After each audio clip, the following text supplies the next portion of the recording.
I'm halfway through second phase. We're on a long swim. I'm starting to cough up blood and I can't breathe. And my lungs are filling up with blood. And you do the dreaded arm raise out of the, when you do that on a swim, that typically means you're quitting or you have a medical condition. They come over, pick me up, and blood's coming all out of my mouth. They rush me to the hospital. They take my blood. They realize I have an antigen. They raid my room. They find my medicine. And they're like, you're out.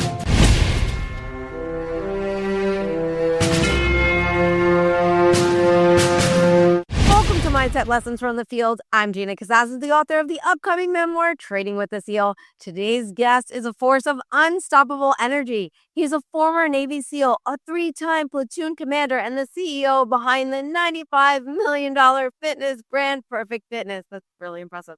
He's also the best-selling author of Be Unstoppable, Unstoppable Teams, and Unstoppable Mindset, and was named the #1 virtual speaker by Entrepreneur Magazine.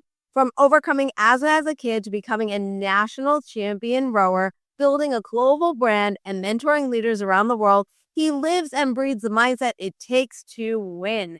Today, he is on a mission to help 100 million people become unstoppable. Ladies and gentlemen, welcome Alden Mills. Welcome to the show. Thanks so much for being here. Gina, and as you take a breath, you missed one piece of my intro, and he has failed more times than he's succeeded. Let's not forget that. Definitely going to talk about that. It's a mindset show, right? In order to strengthen the mindset, you got to fail, right? You got to fail a lot. You got to get real comfortable being uncomfortable. But I'm comfortable being here with you, Gina. I was really intrigued when I was reading into you and all this stuff. The first thing that really stuck out in me was the asthma, because I, as a child, was diagnosed with asthma as well. And I played sports and I did soccer and softball, and a lot of soccer is an all running sport, and I absolutely to this day, I hate running, but I want to know the struggles you went through as a kid with asthma and being an athlete, and what you did you ever, running is hard for everybody. It's just hard for everybody, right? And with asthma, it is a little bit, it's a little bit more challenging, right? They say. So did you ever kind of use that in your mind when things got really hard or anything like that? Let's talk about that part, and that's that overcoming that part. First place to start with that, where that narrative that I think that's what you're talking about came in, I was very lucky that my very first leadership coach was my mom. And I'm sitting in Worcester, Massachusetts with this pulmonary doc, and he had these thick Coke bottle glasses that made his eyeballs look bigger than they actually were. He constantly looked like he was smelling sour milk, and his office had all these different machines in it that you'd blow into and do different things of measuring lungs, yes, right?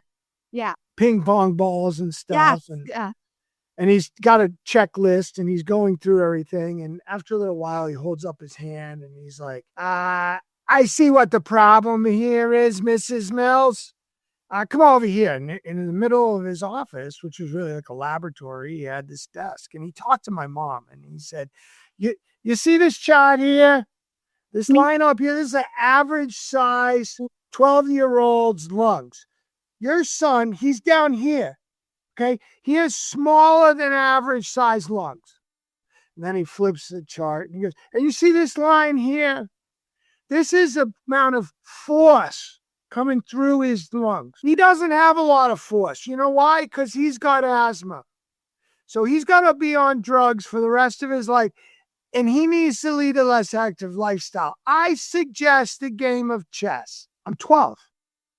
Mom sees this. My chin drops to my chest, and she taps me on the shoulder, and she goes, Alden, why don't you go wait outside? I'll talk to the good doctor from here. By the time she came out to see me, I'm having a full pity party, right? I remember making these big puddles on the brown linoleum floor with these tears, and she comes out with the offensive mom position, that's hands on her hips, kicks my foot. What's wrong with you? Drops to a knee as I look up at her and I go, Mom, chess, I'm terrible at checkers. How am I going to learn the game of chess? No, I had already gone there. right? This doctor, he was the professional. He was the one, you don't even challenge that. And that's when she dropped to her knee and she had these long velociraptor-like French cuticle nails. And she dug them into my forearm and she goes, now you listen to me. No one defines what you can do but you. Do you hear me?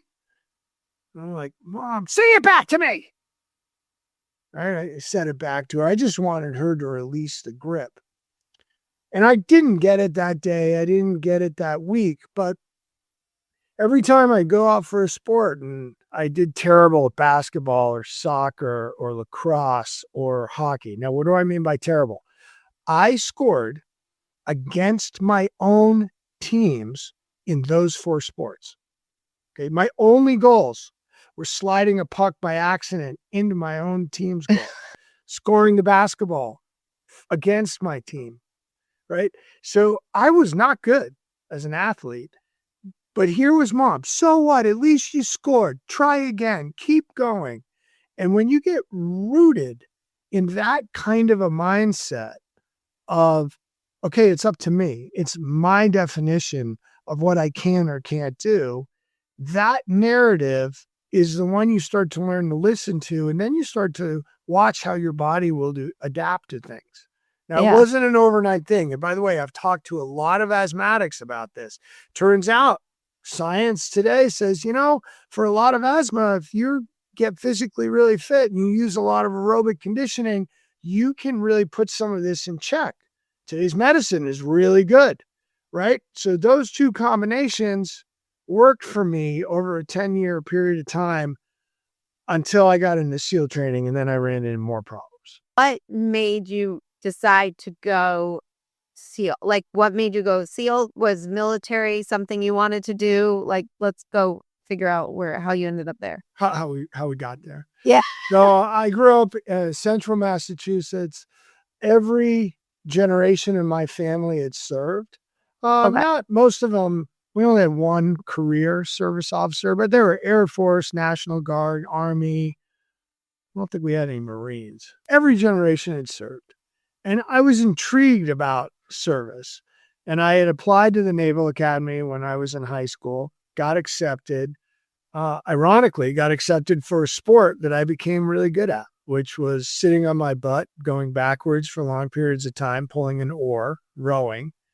And when I got into the Naval Academy, about halfway through, they say, hey, start thinking about what you want to do to serve your country, because in less than 2 years, you're going to have to pick a job. And when you start looking at, okay, what did I love? I loved the team sport of rowing, of 8 oars getting perfectly in the water together, the selflessness that comes with that, and the suffering. And then you look at the water aspects of it, and I loved anything in, on, or under the water. SEAL team became that great extension. And so that at the highest level, that's how things started. Question, were you winter or were you summer? Winter. Okay. Curious in terms of, because I know summer, they're just running you all the time, and I was class leader of a winter hell week. Okay. That's a very interesting question. That's somebody who spent time with a Navy SEAL would ask that question. Well, you also, I'm going to talk to you about the struggles, because you mentioned them when I went to SEAL team. You were like, that was a whole nother struggle, right? But I was curious in terms of summer, you're running a lot of time. You're running, they say, more than winter. I wasn't there. I don't know. That's what they say. So let's talk about the struggles and everything like that you hit and how you moved forward. And you just kept going and going and going. So I did, but there was this point where I was believing, okay, I don't have asthma, but I'm still taking the medicine. And I did that for 10 years. And I was pretty adept at hiding it at the Naval Academy. And So they didn't know you had asthma? No. Okay. And I was sneaking the medicine in SEAL team. And then about halfway through, after Hell Week, I'm halfway through second phase. We're on a long swim. I'm starting to cough up blood and I can't breathe. And my lungs are filling up with blood. And you do the dreaded arm raise because when you do that, on a swim, that typically means you're quitting or you have a medical condition. They come over, pick me up, and blood's coming all out of my mouth. They rush me to the hospital. They take my blood. They realize I have an antigen. They raid my room. They find my medicine. And they're like, you're out. You can't have this medicine. You're an asthmatic. You're not supposed to be here. And I said, I'm not an asthmatic. I'm using it for performance enhancement, which, by the way, a lot of people do performance enhancement. And if anybody is listening to this who's going through buds, please do not use performance enhancements, because a lot of these things, Viagra included, when you get to cold water, your lungs will have an adverse reaction and you'll start to build up fluid, which was happening for me. I got pulled out of the class. I get sent over to Balboa, and they make me do something called a methacholine challenge. They put you in a box and they pump mist into the box to see if your lungs will react. How I got through that is another story, but the key piece of the story is I did pass that. And it was the first time I had gone to church in about probably 4 years. And I went in the middle of the day into a quiet church in Coronado, and I dropped to my knees in the front pew. And by the way, I was a Protestant. We didn't have kneeling things or anything. And I was like, God, I need some help here. I really want to make it through this. And I'm going to stop taking these drugs. And I passed and if I can pass this test, give me a sign. If we do this, I'm going to stop taking it. And I'm going to pray to you every day if this happens, right? I was making real deals. I was in the deal mode. And that week, while I got to think about it, a buddy came to me and he goes, hey, Millsy, he was already out of SEAL training. He was waiting to go to his first SEAL team. He's like, hey, you want to come to Easter SEALs with me and teach some kids how to swim? I'm like, yeah, sure. I got nothing going on. And these kids were quadriplegics. Now, if you know anything about teaching quadriplegics to swim, is you don't teach them to swim. You swim them in these large hot tubs, warm tubs. And I did that all week. And I just did it because I had nothing to do. And it felt good to give to them. I got to tell you, at the end of that week, the medical review board, they passed me and they said, all right, we're going to let you go back. But you got to go back through 6 weeks of training. We're going to see how you do. Now that sucked. Didn't like to have to do that again. But I bring that piece up because of two things. One, when you get stuck, go give. Go give to somebody else and do it without expectation of return. And two, have faith. Now, in my particular case, when I talk about the word faith, you can pick whatever God you want to believe in. But faith is having 100% confidence in someone or something other than yourself. And I had kind of burned through everything else on what I could do personally. And I went after some faith. And that was my story of how I successfully got over that hurdle and moved forward. How was your body when you stopped taking the medication? Did you have any issues? When I think back on it, I actually really didn't. I had a narrative in my head. That was the bigger issue. That's the thing. Yeah. Like, yeah. It's okay, what's going to happen today? Yes. Yeah. And the narrative would be like, well, wait a second, I got to do a 5-mile run today, or today's the 4-mile time run, or we're doing a 7-mile beach run, or we're doing another cold ocean swim. What's going to happen to my lungs now? And I remember thinking to myself, you know what? I can't think of the whole run. I can't think of the whole swim.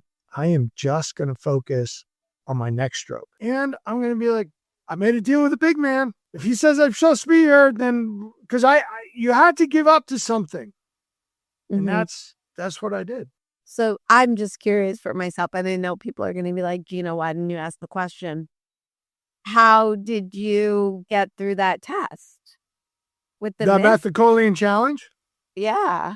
Let me just tell you, it was very fortunate that the person who was giving the test, he had to turn his back to me when I put the mask on because he's looking at the readout. I'll leave the rest to you, imagination. So now so this is really interesting. I love I will say the narrative part of it is very, very relatable. And I feel like it's also relatable to our listeners because we get diagnosed with something or told something by a so-called expert, right?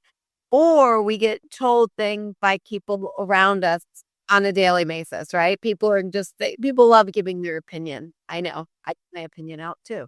So I know what it's like, but it's like how we need to be able to shut that out and focus, like you said, on that one stroke, that one step forward, that one. What do you have for somebody that to be able to shut out that noise, to not let it control you? Okay, I got two things. Please. Number one, I had a goal. And I mean, I was fully committed. I wanted to be a Navy SEAL platoon commander. And I was committed enough that, and you get there, you'll get to some place in training if you decide to go through that you're like, you know what? You're going to have to kill me because I'm not quitting. That's the level of sacrifice you got to, at least I did, for that goal. Okay. So one, I had a goal that I was willing to sacrifice a lot for. Okay. That's part one. You can call it a why. You can call it, your inner chi, whatever you want it to be. But I knew what I was willing to pay to achieve the goal. Part one. Part two, when you're going through this process, we have three different kinds of thoughts. We have past, present, and future thoughts. And they're floating by our head all the time. Some neuroscientist out there said we get at least 10,000 thoughts a day. Sometimes I think I get them an hour, right? But they're like clouds. They're just constantly going over our heads. They're not helpful or hurtful until we do what? Until we give them energy. Until we focus on them, right? We can have a thought that I suck. We can have a thought that I'm the world's greatest thing since sliced bread to swimming. You can have everything in between. But until you decide to focus on it, and I think of focus like a funnel, we drop the thought in there and we put energy on it, and it drives us to take an action. I want you to think about a filter that you have above your head, okay? So all these thoughts are up here, and then you got this filter that you can decide. You can open and close the filter. And how are you going to open and close it? What's the operating system? It's going to be this question you're going to ask yourself. Is this thought that I'm about to put energy on helpful or hurtful to achieving my goal? The goal that I have committed to, that I've said I am willing to die for. Now, that was my case in SEAL team. But is it helpful or hurtful? Just ask yourself that question. If you can just become aware enough that, oh, you know what? Sally Luhu over here says I'll never make it through SEAL training. Is that helpful or hurtful to think about that? Oh, Billy Bob over here, he says I'm the slowest runner and I'll never pass another running test. Oh, by the way, neither of them are SEALs, but they have opinions. Is that helpful or hurtful? If a SEAL comes to you and goes, hey, Mills, you know what you really need to be doing? I want you to stretch your stride out another 6 inches and run more on the ball of your feet. Is that helpful or hurtful to achieving my goal? That one's helpful. Reading a book that says, oh, by the way, only 19 or 20% or whatever the number is will ever make it. Odds are you'll never make it. Not helpful to think of that stat, right? Not helpful. And listen, I geek out on this helpful or hurtful so much that I make wristbands that say helpful or hurtful with a question mark. Because I did a TED Talk. You can go look up my TED Talk. I did it just a couple of months ago. It's all about helpful or hurtful. I love that. I'm going to go listen to that. And everyone that's listening, I highly recommend. We're going to actually link that because you said it. Yeah. Go look it up. I did it in February. It just came live about 6 weeks ago. Okay, cool. It sounds cool. I mean, I'm into it. Like helpful or hurtful. Yeah. I've been so excited to come on this because the world needs more Gina. Okay. They need more of learning to lead yourself. To me, this podcast that you're driving, this is about leading. And it's about the most important leadership, the leadership of self. Because you know what? People will go, yeah, Alden, that's easy for you to say. You're a leader. We're all leaders. You have to lead yourself to listen to this. You have to lead yourself to decide what kind of clothes you're going to put on, what you're going to put in your mouth, and what you're going to listen to. Think about that. It's funny that you're going into leadership because I did want to talk to you about leadership because, while you talk about it and with speakings and things like that. And I feel like people don't realize that you don't have to be the CEO of the company to be a leader. You can, and I think you mentioned this when I was checking out about you. You gotta learn how to lead yourself, right? You gotta lead yourself. And I think that leading yourself in all avenues, and your parent, that's your 4 boys, like you are like, they're looking to you and the way you lead. It's not about what you say to them, it's what you're doing, the actions that you give, and I noticed that when my nephew, he's 3. And when I am just like, I didn't have time to go to the gym one day and I was like, oh my God, I'm just gonna do some push-ups and some sit-ups and just do some stuff at the house. And all of a sudden he then drops down beside me and he starts doing it. Or he just jump on my back when he was really getting into like me doing push-ups with him on my back. And I'm like, like this is helping getting into his mindset, like physical health and all that stuff. And it makes a difference. So talk to us about leadership. Talk to us about how we can learn to lead ourselves, especially when we are feeling a little bit lost. So that's a big topic. 2 things, feeling lost and coming back into not feeling lost. That's a challenge. And that's a very normal challenge for everybody. What does it mean to lead ourselves? Let me talk about that first, and we'll go back to the lost piece. Okay. I've been lost a lot. I've wandered. Yeah. Now, leading ourselves, what does that mean? The way I want you to think about it is I want you to ask yourself, what can I control? What's in my sphere of influence that I can actually directly control? Not influence, but actually control. You have 4 main groups. Think of it like the 4 chambers of your heart: mental, emotional, physical, and spiritual. Those are it. I didn't make those up. That's Psych 101. Those are it. You got those 4. Now, of those, I think of it like a cascading series of events. And where does most of the cascading start from? Well, it starts from in here, the mental piece, right? The mental piece, a certain thought will drive an emotion. Our mental piece will drive our body to take an action. A mental piece will drive us to decide what we want to believe in and have a spiritual discussion with something, right? So the mental piece. All right, so let's zoom in on the mental piece. Well, what are the 3 controllables of our mental piece? I want you to think of it, I call it a mindset loop. They are our thoughts, our focus, and our beliefs. And they work in a loop. Okay, thoughts will drive us to make a decision on what we're going to focus on. Our focus will determine what kind of action we take. We take an action and then we look at it and we say, do I believe I can do this? Can I actually believe this will work? And the belief then powers the thought. Now, the way this mindset loop works for our controllables, it can either spiral up at a great clip or it will auger us down at an even faster clip.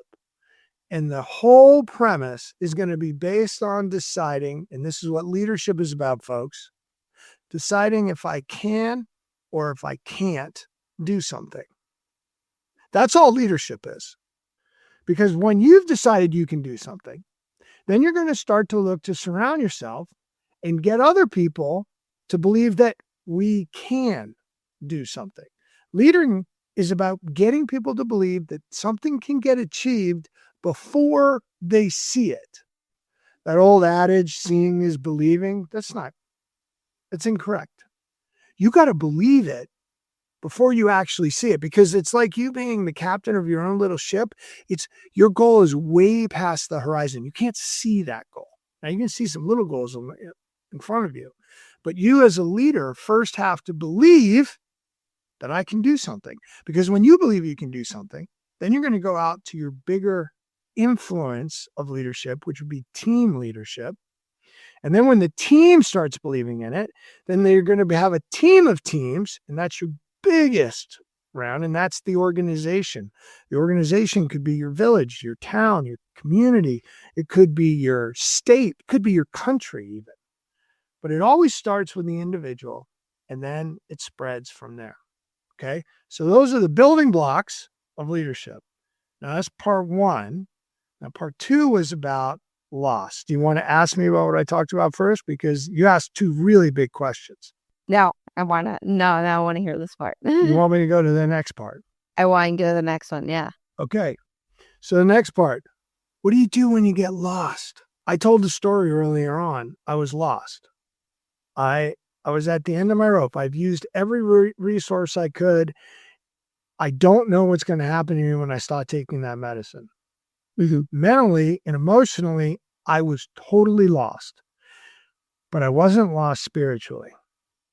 I asked for help. I went to a place to have faith in something other than myself. Now, the other piece of that, when I was lost, was that I decided, because I had nothing to do, somebody came and asked to help do something for somebody else. When you find yourself lost, I don't want you to worry about, I need to have some great strategic plan. I want you to think about something you know you're good at. In Gina's case, I'm going to make this up for you, Gina, so just roll with me on this. Okay. Gina gets lost, and she's like, what am I good at? You know what? I'm really good at asking great questions, and I'm really personable, and I can get people to feel really comfortable behind camera. And I want to help people deal with this little monkey that runs around their brain saying they can't do something, because I've dealt with that a lot. And I've dealt with all kinds of struggle. And if I could just help one person, then that's what I'm going to do. So Gina goes out and she decides to create this podcast. And she does it with nothing else other than the focus of giving of her best self. Okay. The things that she knew she's the best at. She's great at interviewing, coming up with great questions. She has great energy. She has a great smile. She gets guests to be comfortable, gets guests to be open and vulnerable and transparent. And she gets them to focus on how to help people overcome themselves to be better leaders. Okay, that's Gina's superpower. She goes out and she gives to that. And she does it again. And she does it again. And then she starts to find these, oh my God, I've done this enough times that I really enjoy this. Or I'm really enjoying the giving without expectation or return to somebody else. What happens? Gina's not lost anymore. Yeah, you got a purpose. Yeah. She's not lost anymore. And how is she not lost anymore? Because she's helping other people. And guess what the other people are doing? Well, they're grabbing her hand and saying, hey, Gina, come on over here. You need to help us over here. You're doing this and you're doing that. Not lost. The idea of being lost is like, I don't have a purpose. That's what I'm talking about. When you find yourself like that, which I've found myself like that many times in my life, you go get a purpose. And how do you get your purpose? You get a purpose by just going and giving. And if you can give the best of yourself, sometimes it's not, you don't have enough to give. You just are going to hand some meals out. When you start to know what you're really good at, and I'm going to give my best to others, you won't be lost. I promise you. I like that. Give to others. Of your best self. Of your best self. That will supercharge your ability to get out of those deep, dark valleys of doubt. So I want to ask you, from the very beginning, you said when I gave this intro, you were like, wait, you forgot something. You forgot to say that I failed more times than I've succeeded. So I want you to give us a story of when you failed and how you reframed it and kept moving forward. Show and tell time. Okay. I will say most of our listeners are audio, so we will have to walk them All right. through. Well, for all you audio listeners, I'm holding up this invention called the perfect push-up. Okay. And this perfect push-up was one of the first ones we made. We went on in a short period of time to do nearly 100 million in sales of this push-up. And that was from 2006 to 2008. We became the fastest growing consumer products company in the country. 4th overall in the Inc. 500. Right after that list came out on the Inc. 500, and there's a multi-page spread of me doing push-ups on the desk. And oh my God, look at this amazing company. February 2009 occurs and the world comes apart, becomes a second Great Depression. Within 3 months, I'm looking at bankruptcy. Not only bankruptcy, I had co-signed for an $8.8 million home. I do not live in that size home. And so did my partners. All of us had our homes up on that loan, and the banks wanted to call the loan. And while my wife was pregnant with child number 4, a bank evaluator comes to our house to see how much our house could be sold for. You want to talk about going from hero to zero in less than 3 months. We're within 30 days of filing for bankruptcy. At the time I was really caught up selling to Walmart and Dick's and Target and the Tesco's and the Carrefours all around the world. And it was selling more and more and more and more and more. And I got this letter, and it was a letter that came in like a number 2 pencil. On the address line, it said, Mr. Perfect Push-Up Man. And it had the address of our office. And I came in on a Sunday and I was by myself and I was really trying to decide if we should go bankrupt and just clean everything out and restart the business. And the letter, I opened it, says, Dear Mr. Perfect Push-Up Man, my grandmother gave me the perfect push-up. She bought it at Walmart. And I followed your push-up plan 4 times. Okay, 4 times. Now, our push-up plan is 3 weeks, so that's 12 weeks of workouts. And I made the JV football team. Thank you for inventing the perfect push-up. I'm trying out for varsity next year. Johnny, number 25. And I wheeled our little bulletin board to the front door. I took everything off the bulletin board and I put that letter on the front of the bulletin board. So everyone had to see it when they walked in. I gathered everybody up. The next morning, I said, we are not going to go bankrupt. And they were like, but Alden, this and this and this and this. And they had all these reasons. We're like, we're not going bankrupt. We're going to figure out how to pay back that loan. And we're not going to take any discounts. But the bank says you got to pay them back in 30 days. We don't have the cash to do that. And I'm like, we're not going to go bankrupt. And we worked with that bank. Her name was Melanie. I hope she's listening. 293 days later, and they wanted 30 days. We paid them back in full and we kept that business going. And we did it on the thought and the purpose behind that little boy that wrote me that letter, number Johnny, 25, and gave me just the right boost when I needed it. Wow. What a story. By the way, that was the first time we looked at bankruptcy. I looked at bankruptcy 2 more times. The same company? Yes. Wow. But for different reasons. Oh, geez. Wow. Okay. Did you feel that after the first time, because that was the first time you looked at bankruptcy, is that correct? Okay. So then you said there was 2 other times, right? Did you feel that because you went through it the first time and you got out of it, that the second and third time that it came, you were like, we're going to get through it? Yes. Yeah. We got more comfortable with that before. It's a little bit like in SEAL training.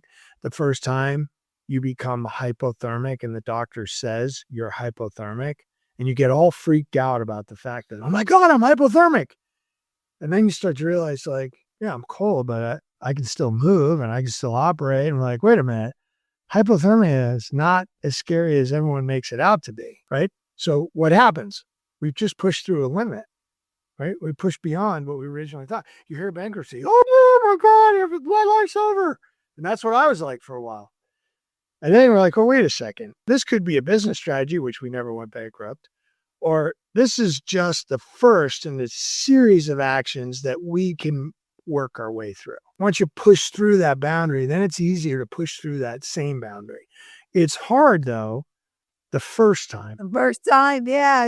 The first time. It's like, you're just like, am I going to be able to get through this? And also you have the noise. It's like, you've never went through it before. And you just have all this noise of what you perceive in your mind from what, like, they say about hypothermia and all this other stuff and bankruptcy and all this other stuff. So you have that perception. And then when you get through it the first time, you're like, oh, not saying it's not hard, not saying it's not a struggle, not saying, all this stuff, but you get through it and you just, the second and third time, I feel, I mean, I've never went through any of that, but I just feel like when you do something the second time, though I will say the reason why I ended up here is because the very first time I joined this Navy SEAL prep program, it was just supposed to be 1 day of training.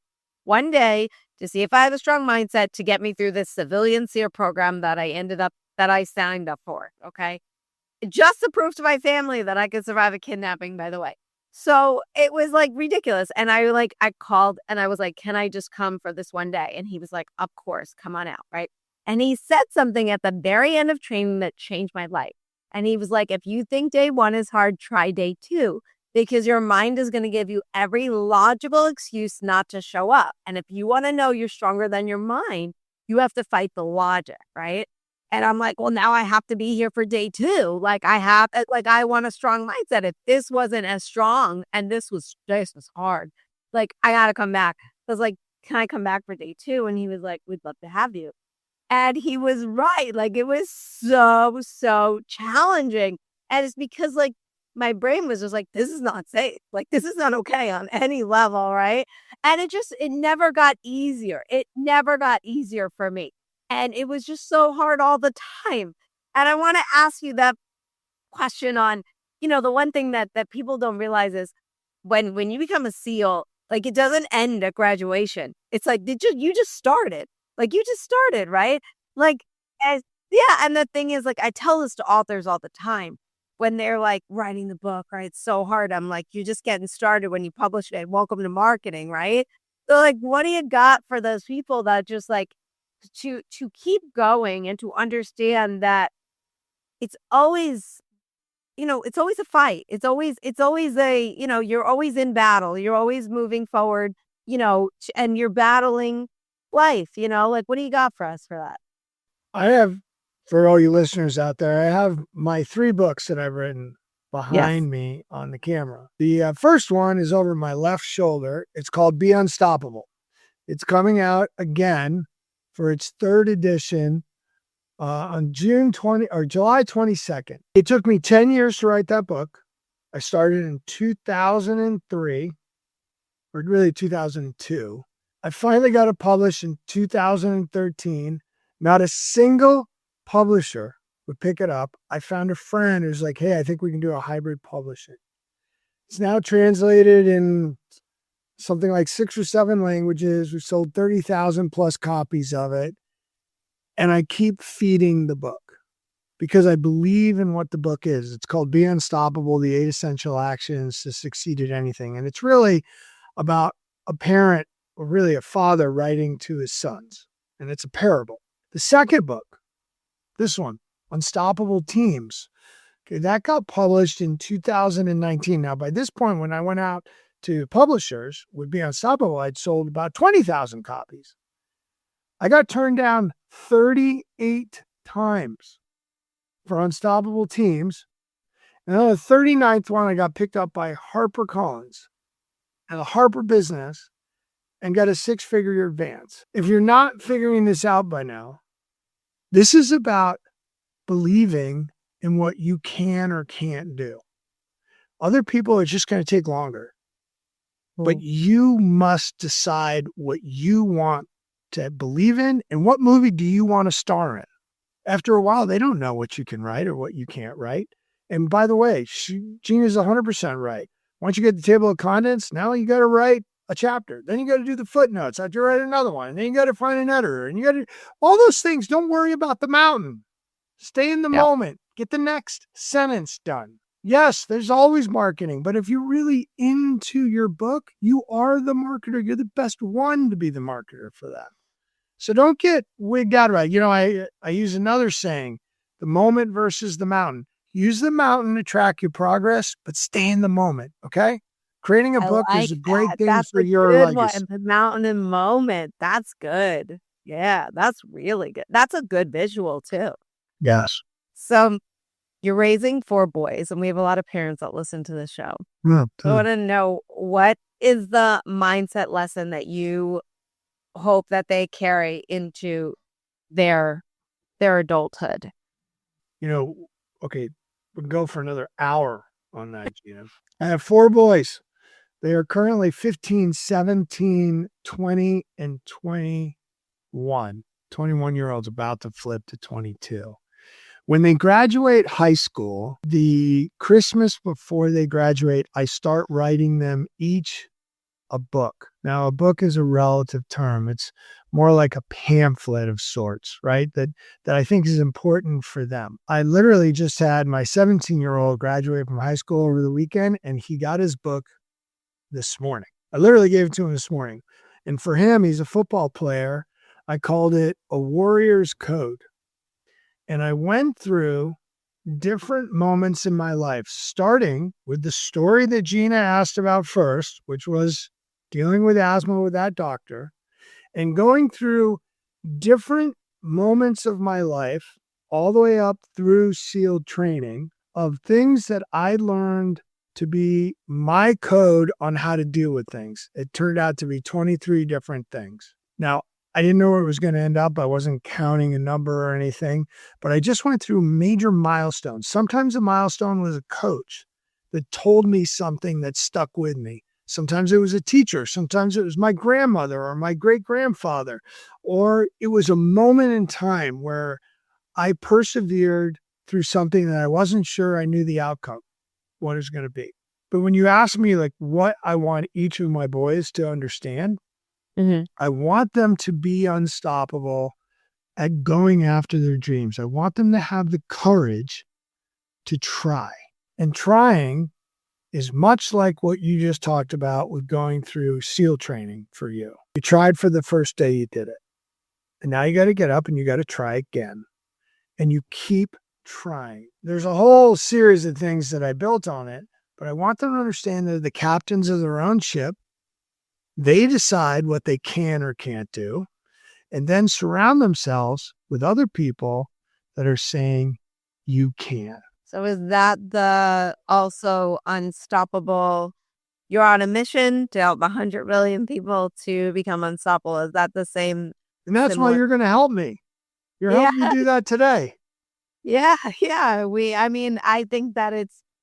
think that it's absolutely incredible to help. I think people are at a loss a lot, and I think that with the way that we have it so easy in terms of the technology and the life that we're living, in terms of also socially, it's a very different world, these days, that I think that we tend to struggle a bit more in terms of just the bubble that we kind of created for the world, that the modern day world, right?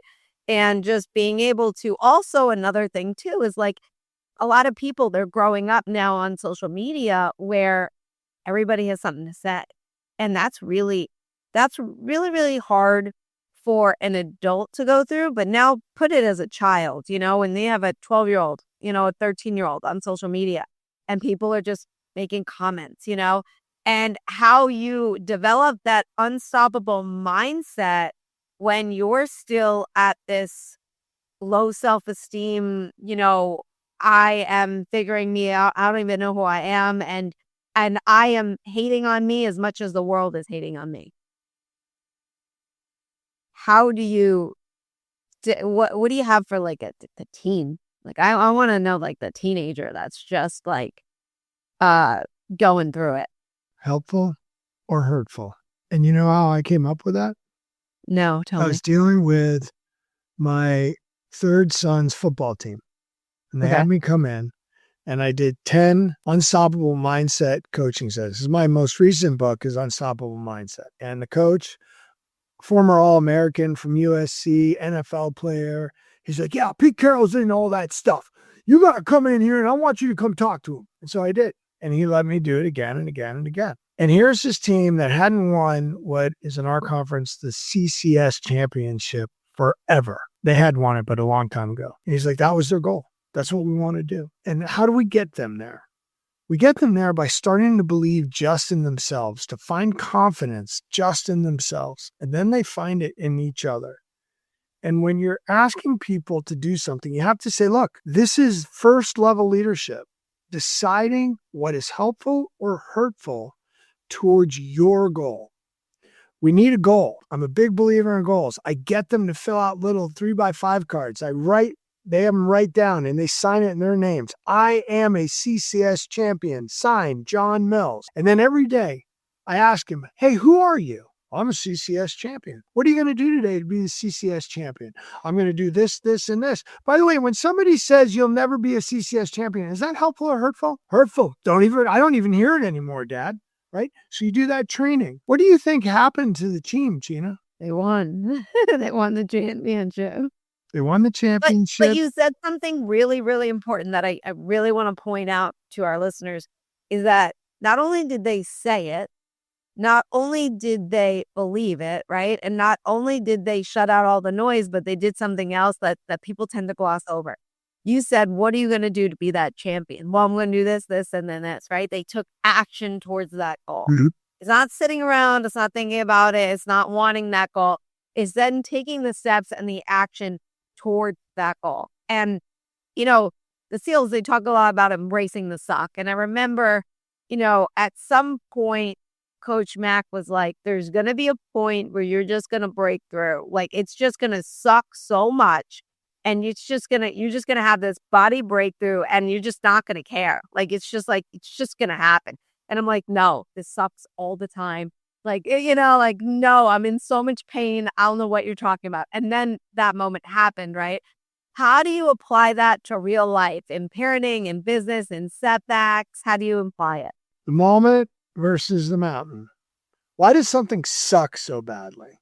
Well, one of two things. We're experiencing a lot of pain, more pain than we've ever had before, or we're looking at it going, oh my God, it already hurts like this, and it's going to hurt this much more because we're creating a negative hypothetical, and we actually psych ourselves out because it's going to hurt even more, and we haven't even gotten there yet. All we're going to do is think about the moment right now. And when I get that moment of saying, wait, why am I doing this? What am I willing to give up to do this? I remind myself of the purpose behind why I'm there. And when I link those two things, watch how far you can go. Way further. We have this saying in SEAL team that the body obeys the brain. And we had this instructor from South Boston. Hey, Mills, if that brain bucket, the thing up here, if that thing is listening to the body, you ain't going to make it through here. The body's going to make you quit. If you don't understand that the body obeys the brain, you don't learn how to do that, forget about it. Body obeys the brain. But you got to tell the brain why you want to do something. And you know who's giving you that? Well, it's in the heart. There is a relationship. There are a lot fewer of those little neurons sitting down in the heart, but they're there. And the heart's going to be like, no. We're doing this. We're giving. We're going to go give of ourselves. We're going to give more of ourselves. We're going to learn what we're really capable of. Keep going. And you'll get that little whisper.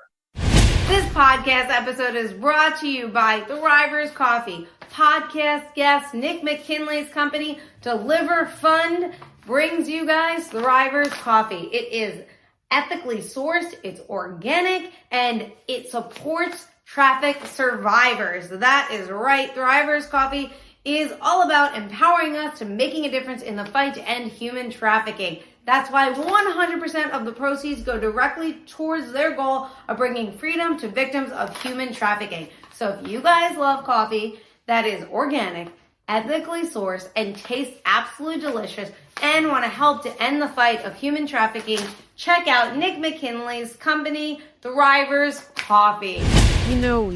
It's the knowing that you want, like you said, you woke up and you were like, I'm not quitting unless I'm dead, right? It was like, that was the choice that you decided to make, right?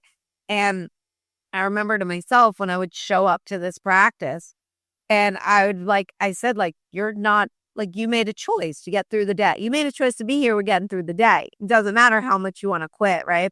And I would just give myself these mantras because, as you mentioned, you have all these thoughts, right? All the time. And it's the funnel, right? And it's like, is this harmful or helpful, right? So you just can't help all these thoughts that come in, right? But it's what you're going to give energy to. So for myself, I would be telling myself this new program. I'd be telling myself something new while I'm doing this exercise, and it didn't matter if my body was in so much pain and my brain was telling me to quit. It was what I was feeding myself, right? Because that's really important to get you through. And, you give a lot of great points in terms of the funnel, harmful or helpful, the mountain. I love it. And I don't know if you got one more in you, but for the final question on the show that I always ask was what do you have for us listeners that we could do on an everyday basis to strengthen our mindset so when those challenges come our way, we're unstoppable? You actually just brought it up, and that's your mantra. Why is a mantra so powerful? A mantra, given it's one that's going to be helpful to you, right? Not a mantra that's like, I suck, I can't do it, right? A mantra, hey, I got this. Yeah. I can do this. You rock, Gina. And you're talking to yourself like that, right? Alden, we got this. We're the rototiller. We're the tractor. We're going to grind through this. We can do this. No one's going to get in our way. I am going to do this. I am unstoppable. I'm a badass. We got it. The reason the mantra is so powerful is that it's flushing your focus funnel and you're just giving energy to the key thought that will be the most helpful to you at that moment. Now, you don't have to have just one mantra. You can have lots of mantras. Maybe you're sitting down to write a book right now and you're looking at a blank page and your mind's freaking out and you're like, oh, I got writer's block. And then your mantra comes in and goes, you got this. Let's write 500 words. Let's go. Here we go. We are going to write something today that's going to help somebody. I bet we already know what the first word is, right? You're flooding yourself with it. Neuroscientists, really cool study that came out of UCLA. It's in my most recent book, Unstoppable Mindset. And she basically says, if you say one negative comment in your brain, you need 3 positives to offset the negative. You need 4 to 5 to be in the winner's column. That's the power of a mantra. And when our mantra, and we're focused on it, we're giving it energy, guess what happens? It becomes a perpetual energy of positivity. And when I mean positivity, we're talking about can do. That's what we're after. So if every morning while you're lying in bed and things are quiet and you're just coming to, I want you to take inventory of yourself. And I want you to think of this inner team that you have. Kind of like, you ever see the movie Inside Out? And you got the anger person and the joy person and the hope person and all these things. You got that inside of you. I want you to take stock. I want you to think of like they're all sitting around in a round table and you say, hey, team Gina, team Alden, everybody, hold hands. I'm going to just give you a little of my energy and I'm going to tell you what our mantra is for the day. We're going to get up there and we're going to do something great today. And here's what we're going to focus on. And I want everybody thinking about it. Start your day like that and tell me how it ends up. That was fantastic. I love it. You're great, man. I really enjoyed having you on the show. Your energy is awesome. Oh my God. I get it. I get why you're not. I love what your show represents. I'm coming to give you all I got, girl. You brought it. Oh, it's so great. It's so great. I'm so excited to have you on the show. We're going to put your TED Talk in the show links. I'm going to put all your books in the show links as well. And, I know you do speakings. I know you do training. So any businesses that are listening that want to hire, Alden, put a word hire, get them, all this contact information is in the show. You guys can contact him for anything at all. And what a real treat having you on the show. And I just want to say thank you so much for being here. I'm honored, and keep inspiring people to be unstoppable, Gina, because you're unstoppable. Thank you. Thank you so much. And all our listeners listening, you guys are unstoppable. And if you need an extra bit of juice, spread the book to know that you are unstoppable. And thank you so much for being here. Like, share, comment, subscribe, become a Substack member for those extra goodies. And I will see you guys all next week.